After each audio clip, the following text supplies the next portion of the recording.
Took me from the lakeside, called me a room, throw me a lifeline to carry me home. Jesus, you're all I want, you're all I want. Over the horizon is where I look beyond.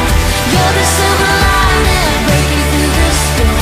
Jesus, you're all I want, you're all I want. Good morning, church. Today at 4 o'clock, we're having our all-church business meeting. Pastor Jeff will be running through the financial report, and then we will also be voting on one deacon position. Immediately afterwards, at 5 p.m., we're having our church Super Bowl party. You don't want to miss it. It's going to be a blast. Please bring one snack to share.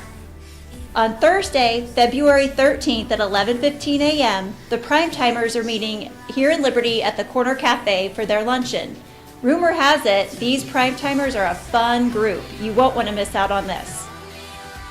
Last up, Friday, February 28th at 6 p.m., we're having a card party here at church. These are always a great time, so we hope to see you there. And now here's Pastor Jeff with another outstanding message.